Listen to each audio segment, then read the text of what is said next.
Hello, I'm Karina Ford and here's today's headlines. A woman has been arrested after a man suffered deep knife wounds to his wrists in what police have described as a neighbour dispute.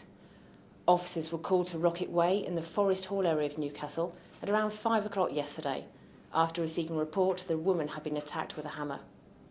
When they arrived at the house, however, they found an injured man as well as a woman who was also suffering from knife wounds to her wrists and had cut to her forehead.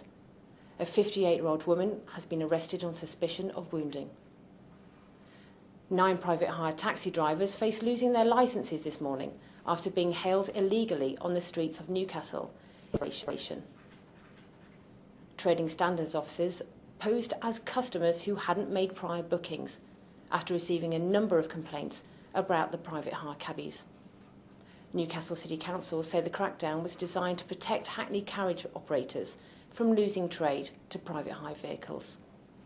The drivers now face fines and having their cab licences revoked. The parents of a 12-year-old Teesside boy who died the weekend have paid tribute to their loving and caring son.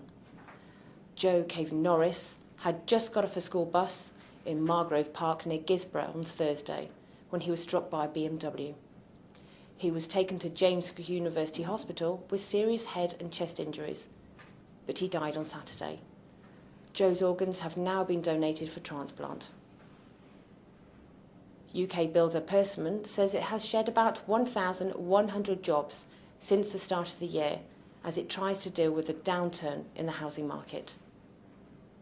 The Newcastle-based company, which was set up by Duncan Davison, says house sale completions have gone down by 31% this year, which they say has been the most challenging period in their recent history.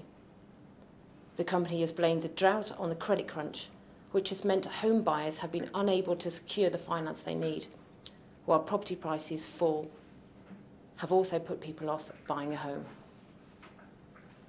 Northumbria University's City Campus East is to be officially opened today by former graduate Jonathan Ive, who is now Senior Vice President of Industrial Design at Apple.